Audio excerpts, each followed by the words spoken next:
Hi guys, this is the CCG Collector, and I thought I'd do sort of a different kind of video today. I was just going to sort my cards this morning, but I thought, you know what, I just saw the new Star Wars movie, so I will share my thoughts on it while I do this, and if anyone's interested, they can tune in. Now, before we get started, I will point out two things. One, I actually did not like the movie, and two, as I describe why, I will be saying a lot of spoilers, unchecked, no warnings before each. So this is your warning. I will review the Star Wars movie, The Force Awakens, and I will be spoiling a lot of stuff. So if you have not seen the movie, turn the video off now. Alrighty, once again, I did not like the movie. Now there are a couple of reasons, as far as I can tell, that people do like the movie, or at least gravitate toward it. The first is simply that it's Star Wars. And to me, that's not really a good enough reason. That's liking a name, that's not liking a product. And after all, the prequels were Star Wars movies, and we all know how we feel about them. So a movie is not good just because it's Star Wars. Second, since we're talking about the prequels, it seems that a lot of people like them because they aren't like it, because it wasn't as bad as the prequels. And to that I say, again, that's just setting your expectations low. That's just saying, well, it wasn't bad, therefore it's good. And to me, that doesn't cut it. Something needs to have merits of its own before it should be considered good. So just because it's not the prequels does not mean it's a good movie. And finally, I've heard this go both ways, that it's either something in favor of the film or something against it. I'd choose the latter route. But that it was essentially a remake of A New Hope. And some people say, you know what, that's good. That's a nice way of getting the fans back into things. This way they have a good starting off point. It gives the fans what they want, right? It's a sort of a tribute to the fans. And now that they realize, hey, this isn't too bad, they'll go and they'll watch whatever else J.J. Abrams or Disney or whoever you want to say has to offer. And I'm afraid to me, that's just a cop-out. Because all you're saying is they didn't take any risks with the movie, therefore it's a good movie. And I don't like that at all. So let's address that issue first. I did not like the film, first and foremost, because I felt it had no originality whatsoever to it. It felt like it's all been done before. That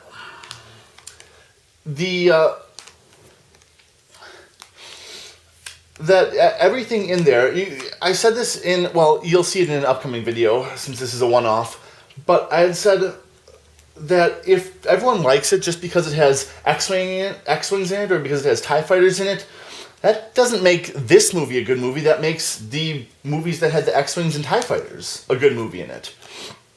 A good movie, rather. And I feel the same way here. It's kind of like trying to have your cake and eat it too. You want to be Star Wars enough that people go, oh yeah, this is Star Wars. Oh, this is what I'm reminded of the thing I like. Oh, I'm interested in this and I want to watch it.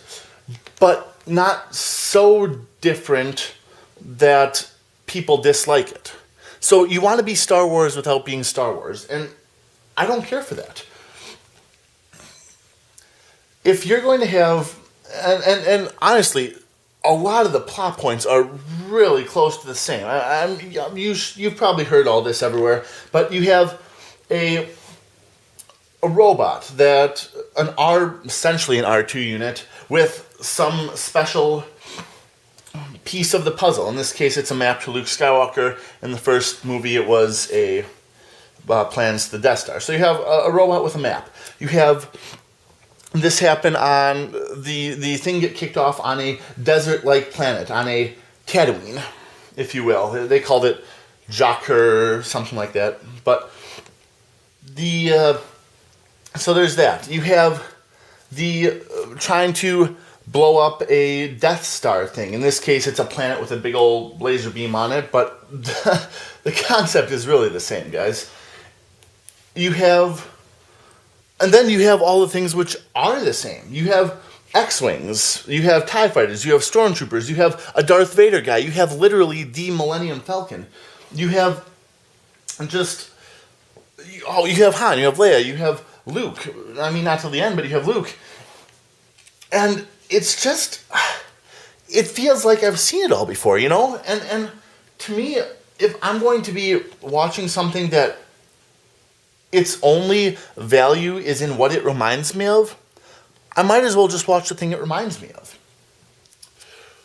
Worse still, these characters that they introduced, or rather that they called back to, like Han and like Leia, for the most part, just seemed like they were in it to be in it. Like, Leia did not have any major role in the film. Her role could have been done by anyone else. Yeah, there was a little bit of that conflict of, oh, we used to love each other and now we don't, but we're still kind of drawn together because of our son. Nonsense with Han. But that wasn't a particularly strong interaction. Then Luke, yeah, he's the driving force of the story, sure, but we only see him for about 5 minutes. And Han was the closest thing to being a solid character from the old films there. I mean, he's still this ship captain, and he still has all his smuggler connections, and he still has, you know, all of that. He's got Chewbacca, he's got the Millennium Falcon. So he does play a role, but I'm not sure it's a role that needed to be played. And that leads me to my next point. I didn't care for the movie because of all the contrivances and coincidences in it. If you have a plot that cannot be driven forward except by coincidence, then it's not that strong of a plot. Okay, you have the people on, I'm going to keep calling it Tatooine because I don't remember the name of the planet, and it's really no different, right? You have the people on Tatooine, and they're trying to get away, and they're trying to fly away, and then, oh, just suddenly, out of nowhere, there's the Millennium Falcon with a blanket over it. Oh, wow, it's the Millennium Falcon. Cool, guys. So they get on it, they fly away, and wouldn't you know it, as soon as they fly away, they get caught up in some freighter tractor beam, and who's on that freighter? Han Solo. He hasn't seen the Millennium Falcon in decades, and somehow he's right there where he needs to be. What else? Coincidences, like, so it's more of that. I'll bring up more of those as I can think of them.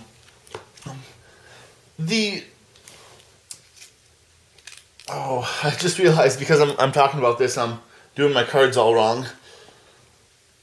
That's okay. Another thing I didn't care for was the vast amount of moments in the movie that were there for movie's sake, like because of its solid filmmaking, I suppose. Like that didn't serve to help the movie in any way except for the fact that it was a movie. Okay, let me say what I'm trying to get at here. In the opening scene, you have a bunch of stormtroopers trying to take that little camp on Tatooine. And you can kind of tell that there's one stormtrooper who his heart isn't completely in it. And you know what they do? They have one of his buddies get shot, and as this reluctant stormtrooper is checking on his buddy, the buddy reaches his hands up and kind of wipes this blood over the guy's helmet. Okay, that's great movie making right now in a very subtle way, maybe not subtle, but in a very smooth way. They've now indicated which stormtrooper we should be watching out for. The one with the Wilson head, right? The one with the big old red handprint on his mask. But blasters shouldn't cause you to bleed. They cauterize you, right? They're hot. They leave big charred holes in you. So I didn't like that. Another one, let's see. Oh, at the very end of the movie, this was something that irked me. So Okay, I'm going to get it out of the way right now. Han dies. Everyone knows Han dies. I said spoilers at the beginning, so tough luck on you if you're still watching. At the very end of the movie, you have Rey coming back, and she's got to be all sad because Han Solo died, and you got this bad news for everyone. And so you have your movie moment, right, where Rey and Leia kind of hug each other and they share a moment, and they're just really sad together. But in order for that movie moment to happen, every single other person on that ship has to just walk right past her, like she doesn't even matter. I mean, Chewbacca, this is a guy who's been with her for the 8 years or the 5 years that the trilogy movies have took to complete. He's had a life debt to Han. Once he got married to Leia, the Chewbacca obviously has a life debt to him as well, or to her as well. And he just waltzes past her, doesn't even give her a second thought, just for the sake of having Leia and Rey have their little moment. Or, since we're talking about Han dying, that whole setup to where Darth Vader Jr., Ken, whatever his name is, Ken, where Kenny says, he acts like he's might possibly turn over to the light side. And just for the record, this is one of the, just I hate the word cringy, just really bad moments of dialogue. I mean, it's episode 2, episode 3 bad, where he goes, "Oh, I'm so torn by the light side and the dark side, and they're just tearing me apart, and I don't know what to do about it." And it hurt to listen to. Anyway, so he's having his moment, and in this moment of filmmaking, right, they're building it up to, oh, is he going to turn? Is he not? Is he handing his lightsaber over to Han? And then he activates the lightsaber and kills Han. And Han just kind of looks surprised and falls off this narrow bridge that they're on. And if he really never intended to turn, then he should have just let Han Solo come to him and then stab him. None of this, I'm going to trick you into thinking them joining the light side again, because that doesn't do him any benefit. From a movie perspective, it absolutely has tons of benefit, because it gets the viewer to think about it. Oh, is he really going to do it? Is he not? Who knows? But from Kenny's perspective, there's no purpose to it. He doesn't need to fool Han in any way, because he's just going to kill him. And it's things like that just made me not like the movie. And now let's go on with more things that were in the movie because it was a movie and nothing else. So we have the moment after, what's his face? Finn. The moment after Finn first gets the lightsaber, he takes it from Rey or whatever, but they're on that little jungle planet. They've just gotten out of the cantina, and then all the stormtroopers are trying to take over and capture the place. And you have all these stormtroopers with guns, and they're just shooting the place up. And then the one stormtrooper in the entire movie who has some goofy Mega Man sword arm and a shield, he goes, "Oh my gosh, this is my destiny. This is what I've trained all my life for. I have finally found the one lightsaber in the galaxy. Now I'm not going to shoot this guy. Oh no, I'm going to drop my shield, I'm going to drop my gun, I'm going to engage this guy in hand-to-hand combat with this goofy stormtrooper weapon that was only designed for one thing, this scene right here." And he kind of beats up the guy, and then he gets shot, and it all happens very predictably after that. But it's moments like that that make me lose my connection to the movie.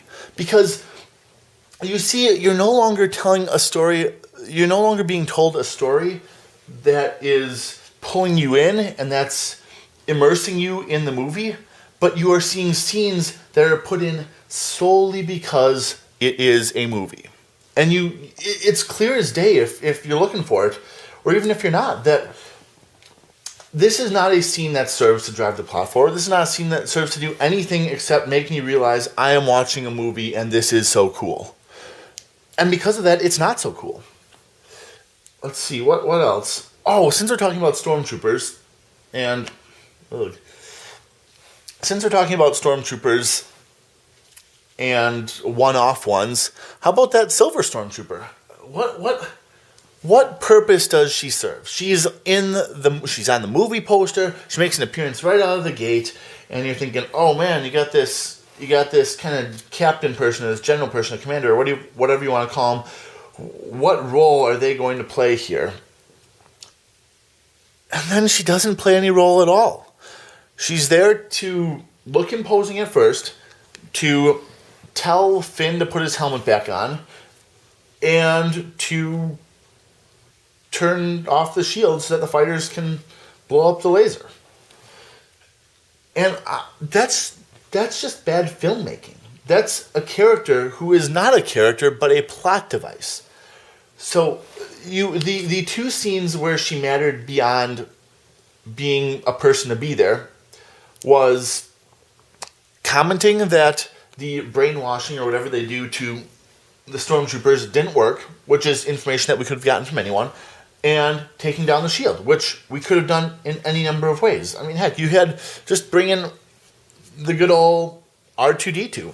Well, not R2-D2, but, some robot like that can hack into systems and can shut down trash compactors and can open locked doors and do all that. Just have a droid do it. You don't need this big fancy character that doesn't do anything. And I felt that way about a lot of the characters. I had kind of already mentioned this with Leia being there to be there, and since I'm on the old crew, I didn't like Chewbacca in this movie. I didn't. In the first 3 movies, he was this big tough guy, kind of. He was the co-pilot. He knew what he was doing. He had this bowcaster. Oh, and that's a whole nother can of worms. He had this bowcaster, and he laughed when things were funny, like in Empire Strikes Back, and Leia calls Han laser brains, and Chewbacca kind of laughs at that. But he was not, if memory serves, he was not the funny one. And in this movie, in The Force Awakens, Chewbacca was just kind of a goofball character that was just there to set up humorous scenes. And I didn't care for that either. Since we're on Chewbacca, let's go to the bowcaster. The bowcaster, if memory serves, it's supposed to be this weapon that does not just shoot laser blasts, but it requires a lot of strength to load and to fire, and it shoots these explosive bolts that, because of the speed that they're going and the heat with which they're, that the speed imparts on them, they look kind of like laser blasts, but they're not. And so it's this weapon that only really strong Wookiees should be able to use. And then Han Solo, after 40 years or whatever, finally realizes that his big furry first mate has this kind of cool looking weapon that does some damage. And he goes, hey, maybe I'd like to try that. And he tries it and goes, hey, this is pretty cool. Like, for the first time in 4 decades, he never once thought to see what that bowcaster was all about. And then now you have this bowcaster that just shoots these big, really big, now it's essentially just a heavy, it's like an E-web, but holdable, And so you have this bowcaster that you shoot it, and it blows up, and it sends stormtroopers flying, and all of that, anytime you shoot it, except when you're shooting at Kenny, right? When you have the death scene between Kylo Ren and Han Solo, and Chewbacca sees it happening, he gets mad, and he fires a single shot at Kenny. Kenny gets hit by it, Kenny goes, ow, and then Chewbacca goes and decides to blow up other parts of the, whatever you call it. It's not a ship, it's not a station, but, goes off to blow up other things.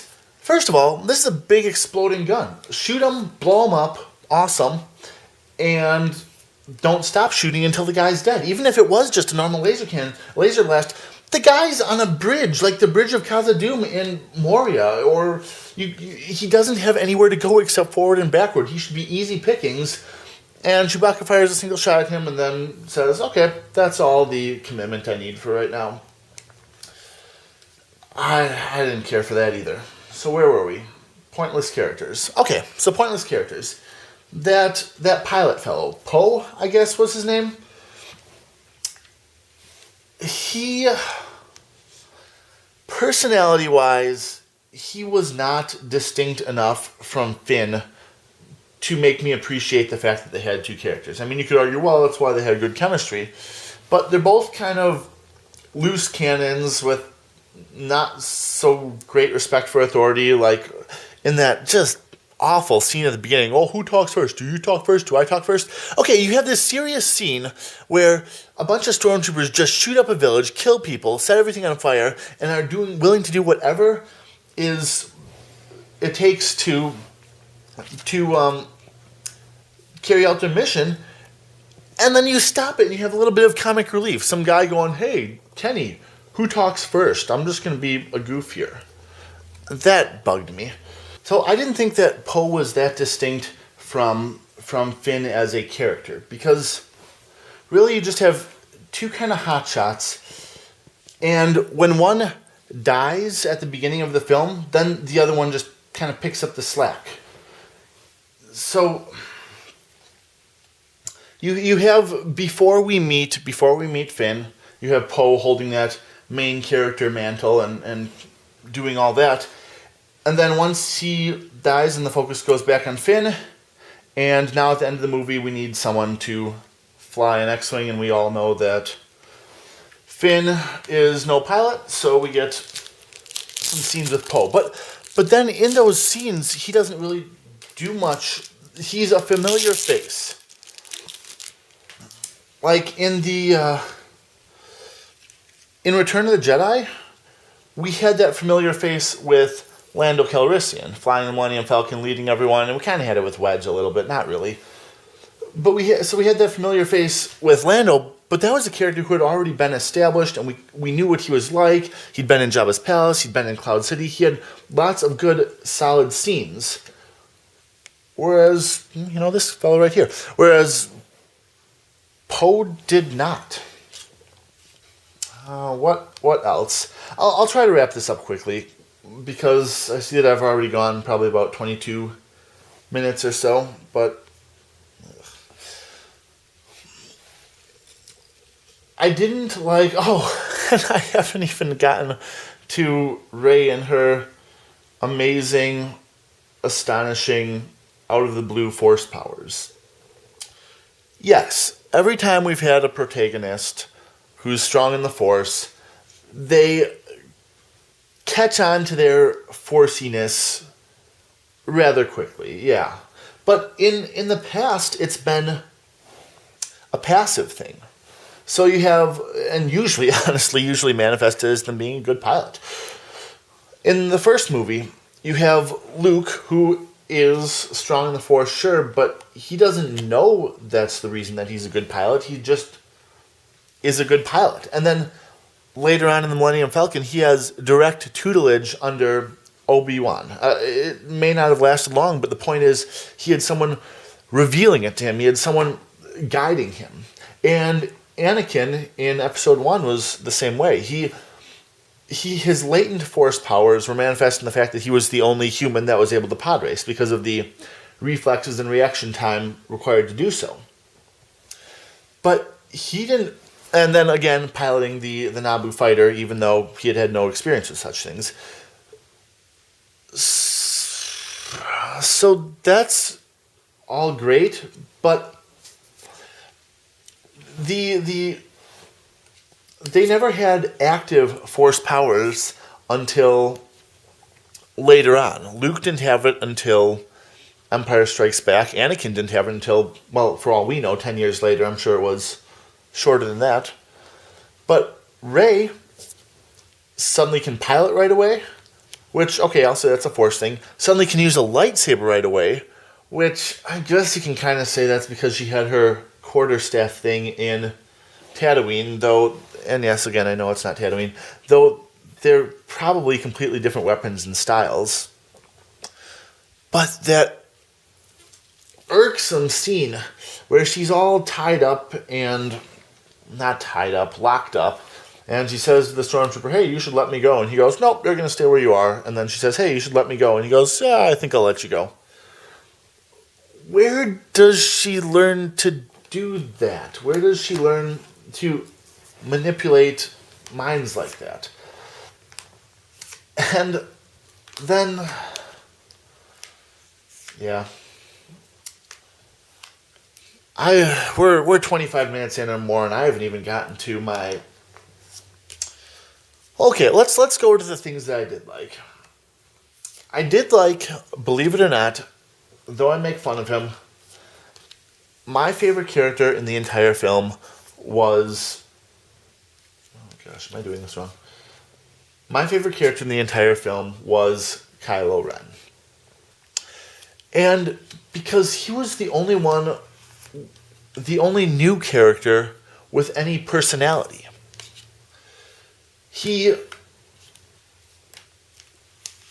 We see him. We see that he is a sort of not an unwilling, but an uncertain Dark Jedi. He's following in the footsteps of someone with some pretty big shoes to fill. He's following in the footsteps of Darth Vader, and he wants to be just kind of like Darth Vader, which is why he has a red lightsaber, which is why he wears this mask to sort of... Because Vader wouldn't have been very intimidating without his mask. Yeah. I was going to say that the guy in Empire Strikes Back did seem a little unwell when he saw Vader without his mask, but that's for other reasons. But so he's trying to be just like Darth Vader, and he's not really able to do it because he doesn't have someone guiding him and training him that well. He's just a kid, an angry kid who's trying to be something more. And my favorite scene in the entire movie was when the officer comes in and tells Kylo Ren, "We couldn't find the droid, we lost the droid, the guys escaped too." Darth Vader would have just turned and said, "You have failed me for the last time," and force choked him, and the Emperor would have done something worse. But Kylo Ren just takes out his lightsaber and just goes absolutely insane on the room that he's in, just slashing everything up, just furious. And that's a lack of restraint that shows his immaturity. And I loved that scene. I thought it was fantastic that he doesn't act with cold, calculating precision. He is just a kid, and he acts that way. So I was a huge fan of his character. Absolutely. Yeah, beyond that, I didn't care for the movie. There were a lot of contrivances, like after the lightsaber fight in the end, suddenly the earth cracks open between them, separating them. A lot of missed opportunities, like Kylo Ren could have just grabbed everyone and then slashed them with lightsabers, but he prefers to duel them. A lot of things like that, but the heavy-handed, ham-fisted-handed Nazi scene where the guy's like, "We're going to take over the world," and everyone does a sort of a Heil Kenny salute thing. That was just, we get it. They're bad. You don't need to compare them to Nazis. But, again, I didn't care for the movie. It had some redeeming parts. Not enough redeeming parts to make it a good film in my mind. That said, by all means, I'm sure lots of Star Wars fans are watching. Well, of the people watching this, I'm sure a large amount of them are Star Wars fans. So, by all means, go out there, watch the movie, form your own opinions. I know I am well in the minority when I say I don't like it. So, do it. It's a good time. I will say, it's not the prequels. It is an exciting movie, and visually, the direction was outstanding. Okay, the scripting was terrible, the plotting was terrible, the dialogue was terrible, some of the characters were pretty bad too. But visually, it was gorgeous. It was nice. It did not try to cram too many things into the screen. It had enough reliance on conventional effects that it felt real, and it was a pleasure to watch, if not a pleasure to experience. So get out there, watch the movie, have yourselves all a very Merry Christmas, and I will see you all next Sunday when I release my next video. Thank you all for watching. This is the CCG Collector.